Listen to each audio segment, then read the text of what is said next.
The American Hosta Society has registered over 7,000 named hosta varieties. Most gardeners who tell me hostas are boring have seen exactly 3 of them. And that gap between what actually works in shade and what most homeowners keep buying is why so many shady yards fail. You try a hosta, a fern, maybe a hydrangea. One gets eaten by deer. One collapses in dry soil. One looks fine the first year and disappears by the 3rd, so you blame the shade. But the shade was never the real problem. The plant selection was. After decades of designing real residential landscapes, there are 10 shade perennials I reach for before anything else, because they survive the conditions most yards actually have: dry soil under trees, root competition, winter emptiness, deer pressure, and low light. Some are familiar. A few are badly underused, and one of them solves the spot under an oak tree where almost everything else gives up. Starting at number 10. Here they are. Number 10. Lenten Rose. Blooms while everything dies. Most gardeners try to solve the wrong problem in winter. They look at bare ground and think about mulch. This plant makes that conversation irrelevant. Here is what happens every February in yards across USDA zones 4 through 9. Everything is dormant. The ornamental grasses are cut back. The hostas have long since disappeared. The ferns are brown or gone. And right there, in the shadiest corner of the property, the Lenten Rose is in full bloom. I had a homeowner call me in January, genuinely alarmed. She said something must be wrong with her yard because one corner was covered in flowers, while everything around it looked completely dead. That was the Lenten Rose doing exactly what it was supposed to do. She went from worried to thrilled in about 30 seconds. This is Helleborus X hybridus. It blooms from January through March, depending on your zone. No other perennial on this entire list can say that, not one. And it does this in part shade to full shade, which means the darkest corner of your property is exactly where it belongs. Plant it in groups of 3 to 5 beneath a deciduous tree, and the timing works out almost perfectly on its own. In winter, when that tree is bare, the Helleborus gets enough filtered light to push out those blooms. By late spring, when the canopy fills back in, the Lenten Rose has finished flowering and actually wants the shade back. You are not engineering this. The plants do it themselves. It is evergreen in most of its growing range.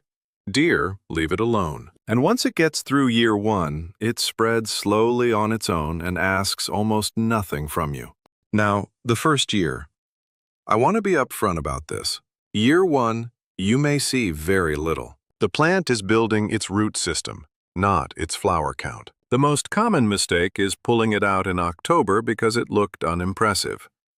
Do not do that. Come back in February of year 2, and you will understand why this one opens the list. One thing worth knowing: Helleborus is one of the only shade perennials that provides pollen for bumblebee queens coming out of hibernation in late winter. From January through March, there is almost nothing else available to them. Your Lenten Rose is doing more than looking good. Specs: USDA 4 through 9, part shade to full shade, well-drained soil amended with organic matter, deer-resistant, evergreen in most zones. Number 9. Elephant ears. 36 inches of drama. There is a plant most gardeners write off before they even consider it, because they assume it is too tropical. That assumption is costing their shade garden its most dramatic moment. The problem with most shade plantings is that everything sits at roughly the same height. You get a bed of similar scale plants that all blend together from 10 feet away. There is no statement, no focal point, nothing that stops someone walking past and makes them look twice. Elephant ears solves that problem in a way nothing else on this list can. The leaves on some varieties reach 36 inches across. That is 3 feet of leaf surface, catching whatever light filters through your canopy, and filling the space with a scale most gardeners have only seen in botanical gardens or resort landscaping. You can spot this plant from across a yard, from the street. That kind of architectural presence does not exist in any other shade perennial. Here is where most people get tripped up. They hear tropical and immediately assume it will not survive their winters, but this depends entirely on where you are. In USDA zones 8 through 11, elephant ears behaves as a true perennial. You plant it grows, it goes dormant, it comes back. In zones 5 through 7, you dig up the corms before the first frost, store them dry over winter the same way you would a dahlia bulb, and replant in April or May. Cold hardy varieties like Colocasia esculenta mojito push the comfort zone even further, tolerating into zone 7B with minimal protection. 2 things you need to plan for. First, this plant needs room to spread out, at least 4 to 6 feet in every direction. Planting it tight against a wall or close to smaller perennials is the most common error, and it creates a problem that only gets bigger each season. Second, it wants consistent moisture and rich organic soil. This is not a dry shade plant. Put it where the soil holds some water. Amend it well before you plant and give it room. The payoff is a shade bed that no longer looks like a shade bed. It looks like a decision was made. Specs: USDA 8 through 11 as a perennial, USDA 5 through 7 treat as annual or store corms. Part shade to full shade. Consistent moisture required. Number 8. Lace cap hydrangea, real color, midsummer shade. Every other plant on this list gives you foliage interest. This one gives you color, actual pink and blue that shows up in the middle of summer, in the middle of your shadiest spot. Here is the problem with most shade planting. By July, everything turns into the same wall of green. You have texture, you have different shades of green, and that is about it. The bloom season for most shade perennials wraps up in spring. Then you wait. Lace cap hydrangea fixes that gap completely. The key is the flower type. Most people know the mophead hydrangea, the big round clusters you see everywhere. Lace cap varieties work differently. The outer ring is made up of flat, open florets. The center fills in with small, fertile flowers. The result is something that reads as more refined in a shaded planting, lighter, less heavy. 2 varieties worth knowing: Blue Wave and Merisi perfecta. Both are reliable performers in zones 5 through 9 and bloom from June through August. Soil pH controls the color, and this is something you can actually work with. Keep the soil below a pH of 6.0 and the blooms lean blue. Push above 7.0 and you get pink. Aluminum sulfate lowers pH. Lime raises it. You are not guessing here, you are choosing. The one thing you cannot skip is water. This is not a drought-tolerant plant. Plant it and walk away in August heat and you will lose it. 2 to 3 inches of mulch around the base keeps enough moisture in the soil to carry it through summer. That is the trade for the color it delivers, and it is a reasonable one. Specs: USDA 5 through 9. Part shade preferred. Consistent moisture required. Bloom June through August. Number 7. Brunnera, silver leaves, nobody uses. If your shade bed disappears into a wall of green the moment summer starts, this is the plant that fixes it. And almost nobody in residential landscaping is using it. The reason is simple. Brunnera does not show up on most beginner plant lists. It is not sold at every garden center. And because it does not bloom all summer, people overlook it entirely in favor of plants that do. That is a mistake. The variety that earns a spot in practically any shade bed is Jack Frost. The leaves are heart-shaped and almost entirely silver, with a fine network of green veins running through them. In a bed where everything else is reading dark green, a group of 3 Jack Frost plants creates an immediate contrast. You notice it from across the yard. You notice it in low light. You even notice it on overcast days when other plants fade into the background. In early spring, it pushes out small blue flowers that look nearly identical to forget-me-nots. Those flowers sit above the foliage for a few weeks, then go quiet. After that, the silver leaves take over for the rest of the season and hold their color right through fall. Place it in the middle layer of a shade planting, in front of hostas or ferns. The contrast between the silver leaf and the deeper green behind it works without any intervention on your part. Two things to watch. Brunnera does not handle dry heat well in July and August. Check the moisture level and keep mulch in place. Edges can scorch if the soil gets too dry for too long. The good news is that deer tend to leave it alone, which in suburban yards across zones 3 through 8 makes a real difference. Specs: USDA 3 through 8, part to full shade, moderate moisture, deer resistant, spring bloomer. Number 6. Christmas fern.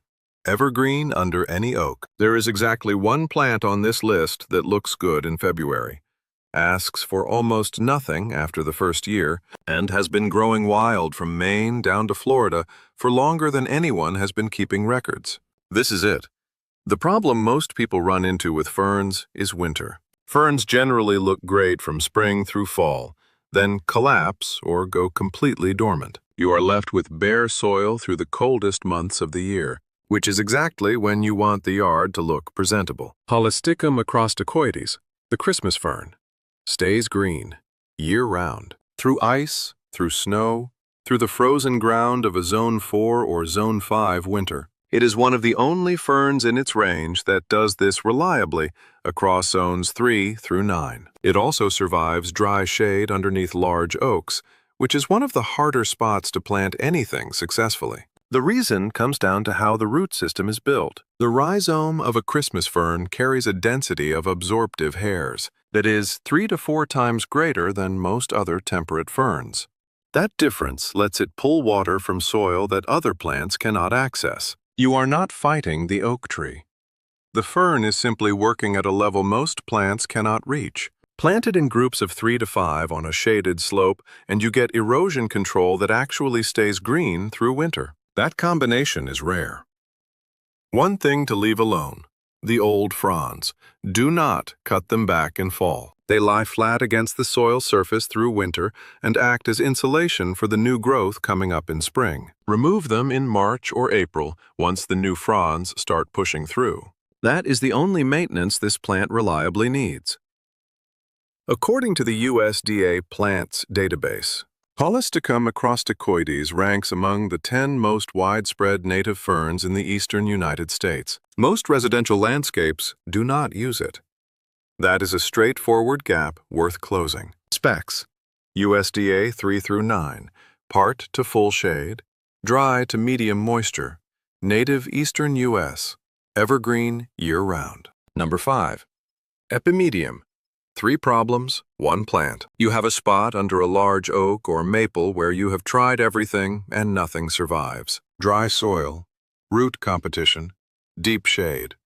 3 problems at once. Most plant lists skip this situation entirely. I am not going to. This is Epimedium, also called barrenwort or bishop's hat, and it is one of the only perennials I know of that handles all 3 of those conditions at the same time, reliably, in a residential yard. Let me be clear about why this is rare. Most shade plants need at least decent moisture. Most drought-tolerant plants need at least some sun. Finding one that works in dry soil, under heavy shade, with root competition from a mature tree pulling nutrients and water from the same ground, that short list is very short. Epimedium is on it.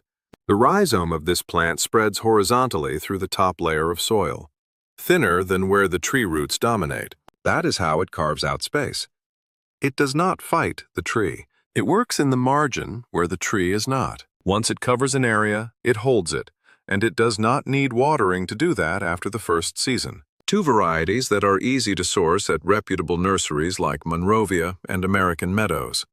Epimedium X versicolor sulphureum, which carries pale yellow flowers in spring, and EX rubrum, which blooms red. The foliage on both is heart-shaped, with reddish edges in spring, then holds its green through fall, semi-evergreen in most zones. Now, the one thing you need to do each year. In late February, before new growth pushes through, cut all the old foliage down to ground level. That is the entire annual maintenance for this plant. Skip it, and the new leaves come up underneath old, beat up growth, and never look right. Do it once in February, and you get a clean slate every spring. This is also the best direct replacement for English ivy in shaded areas. Ivy is invasive across much of the eastern United States. Epimedium covers the same ground, handles the same difficult conditions, and does not spread beyond where you put it. Specs: USDA 4 through 9, part to full shade, dry to medium moisture, deer-resistant, semi-evergreen. If the Epimedium tip just gave you a solution for a spot that has defeated you for years, that is exactly what this list is built for. Hit subscribe so the next video comes to you directly. The top 4 on this countdown are where things get serious. Number 4. Solomon seal, the only plant that moves. Every other plant on this list stays where you put it. This one moves. And that single quality changes what a shade planting feels like when you walk past it. The problem with most shade beds is stillness. You have texture. You have different greens. But nothing shifts or responds. On a day with even a light breeze, the whole planting sits fixed, and after a while, it reads as static, almost staged. Polygonatum odoratum breaks that.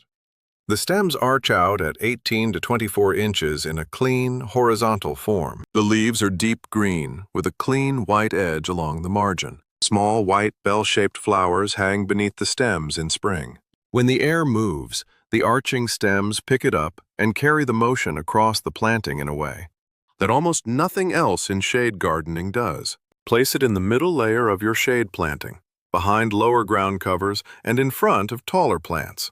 The white leaf margins catch diffused light and hold their brightness even in deep shade, giving you a visual anchor point that pulls the eye in without competing with anything around it. Pair it with large-leaved hostas and fern. The narrow, elongated leaves of Solomon seal sit in clean contrast against the broad, flat hosta leaf and the feathery fern frond. You get 3 distinct leaf shapes within about 4 square feet, and the result reads as deliberate planting rather than a collection of whatever was available. One note for gardeners in the Deep South: in USDA zones 8B through 9. Solomon seal can go fully dormant when temperatures hold above 95 degrees Fahrenheit through summer. The plant is not dead. The root system is alive and will push back up in fall. Do not dig it out. Mark the spot if you need to, and wait. Specs: USDA 3 through 9, part to full shade, medium moisture, spreads slowly by rhizome. Number 3. Autumn fern, 2 colors, 1 season. Almost every fern comes up green. This one emerges looking like it is on fire, and that is not a figure of speech. The problem with ferns in a shade planting is that most of them look the same from the day they push, through in spring until they go dormant in fall. Deep green, feathery, uniform. That is fine as a backdrop, but it is not doing much to carry a planting visually through the season. Dryopteris erythrosora, the autumn fern, operates differently. When the new fronds push through in spring, they come out copper and bronze, warm reddish tones, vivid, almost backlit looking in morning shade. Over the following weeks, as the fronds mature, they shift into a deep, glossy green. You get 2 completely distinct looks from a single plant within the same growing season. No other fern in this list does that. The pairing that works best, and the one I come back to in shade plantings across USDA zones 5 through 9, is autumn fern alongside hosta. The upright, feathery frond next to the broad, flat hosta leaf gives you 2 completely different textures within about 2 feet of each other. The contrast reads clearly at a distance. When the autumn fern is in its bronze phase in early spring and the hosta is just starting to push out, the difference in color between them is sharp enough to hold the eye without any additional work. 2 things to get right. First, the first growing season. Autumn fern is drought tolerant once it has had a full season to establish, but in year 1, let it dry out and you will lose it. Keep the soil consistently moist through the first summer. Second, go easy on fertilizer. Heavy feeding produces fast growth, but the fronds come out thin and tend to fall over. This plant does not need rich soil to perform well. It needs time. Specs: USDA 5 through 9, part to full shade, low to medium moisture once established, semi-evergreen in zone 6 and warmer. Number 2. Heuchera, 5 colors, year-round foliage. If your shade bed is all green, that is not a plant problem. It is a Heuchera problem. You have not used one yet. This is the only plant in this entire countdown that gives you true foliage color year-round without relying on bloom season. Flower color comes and goes. Heuchera leaf color holds from the moment it opens in spring until the first hard freeze. And in warmer zones, it holds through winter entirely.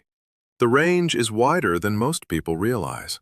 These are not small variations of the same burgundy. You have 5 distinct looks that each read differently in a planting.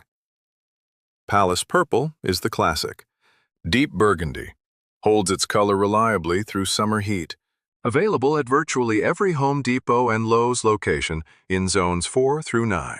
Caramel runs amber orange, a warm tone that reads well against dark green backgrounds. Lime Ricky is chartreuse, almost neon in low light, and it catches the eye in corners where everything else disappears. Obsidian goes near black, rich enough that any green plant next to it immediately looks brighter by comparison. And Georgia Peach, a more recent introduction that trended strongly in American nurseries from 2022 through 2024, runs peach into silver, with a warmth that reads well next to both blue-green hostas and darker ferns. The placement approach that works. Pick one variety and use 3 to 5 plants together as a block of that color. A single Heuchera does not have much impact. A solid group of deep burgundy in front of green hostas changes the whole reading of the bed. One pest situation to know about. Heuchera is deer-resistant, which is a genuine advantage in suburban plantings. The real threat is vine weevil, specifically the larval stage that feeds on roots underground. The adult weevil leaves a signature: semicircular notches chewed along leaf edges. That damage looks minor. The actual problem is already happening below the surface. Pull the plant gently upward. If the root system feels loose or detaches too easily, the larvae have been feeding for weeks. The solution is beneficial nematodes. Steinernema krausi, applied in late August or early September when the larvae are still small. This is a biological control with no toxicity to pets, birds, or beneficial insects. Specs: USDA 4 through 9, part to full shade, low to medium moisture, evergreen to semi-evergreen depending on zone. Number 1. Hosta.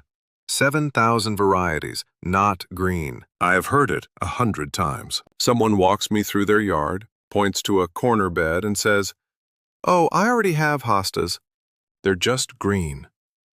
Every single person who has said that to me has been working from a mental picture of whatever was on clearance at a big box store 15 years ago. That version of Hosta exists. It is also a tiny fraction of what the genus actually contains. The American Hosta Society has registered over 7,000 named varieties, not cultivars of a similar look. 7,000 documented, named, distinctly different plants, spanning a color range from near white to deep blue-gray, golden yellow, and fully variegated. The size range within that single genus runs from blue mouse ears at 4 inches tall and 6 inches wide to Empress Wu at 4 feet tall and 6 feet wide. That is a 12-to-1 difference in height within the same plant family. No other shade perennial comes close to that kind of range. Here are 5 varieties that are actually available at reputable U.S. nurseries and perform consistently across zones 3 through 9. Sum and substance runs golden yellow, grows to 5 feet wide, and the color intensifies with more filtered light. Find it at Spring Hill Nurseries or Breck's. Halcyon is blue-gray, compact at 18 inches wide, and holds its color cleanly through summer heat. Patriot is variegated with bold white margins that stand out more sharply in deep shade than almost any other variety I've used. June transitions from golden center to blue-green at the margins, a gradient you will not find duplicated anywhere else in the shade plant world. Stained glass carries a golden leaf with green edging that goes semi-transparent when afternoon light catches it from the side. Place a large hosta at the center or back of a planting. Put autumn fern on either side for the textural contrast between a flat, broad leaf and a feathery, upright frond. Bring Heuchera in at the front for a hit of color at the low point of the bed. Gertrude Jekyll documented this principle of leaf-shape contrast in 1908, and it applies the same way today. The eye reads combinations of different leaf forms far more readily than it reads variations of the same shape. Now, two things I am not going to skip over. Deer, hosta carries no natural defense against them. None. If you have serious deer pressure in your area, substitute Heuchera at that position. It is deer-resistant, it carries similar visual weight at a lower height, and it will not disappear overnight. There is no meaningful middle ground with hosta and deer. You either manage the deer, or you grow something else. Slugs are a separate issue. Diatomaceous earth applied around the base of each plant cuts through the mucus slugs used to move and stops them from reaching the foliage. Reapply after rain. Do not use slug pellets containing metaldehyde. It is toxic to dogs, cats, and the birds that would otherwise help control the slug population naturally. And something worth understanding about deer specifically. Once deer find a food source in a yard, they return to the same location on a fixed route, often on consecutive nights for weeks. The behavior is not about preference. It is about habit and path repetition. If hosta gets hit once, plan for it to happen again, unless something changes about access or your choice of plant. Specs: USDA 3-9, part shade to full shade, medium moisture, not deer-resistant. Slug pressure is real. Plan for it. The most interesting shade garden I have ever seen did not have 10 different plants. It had 4. Chosen carefully, placed with thought about height and leaf shape, and what each one does in a different season. Which 4 of these would actually work for your specific spot? That is the question worth sitting with. If this list gave you something useful, subscribe so the next video comes straight to you. Thanks for being here.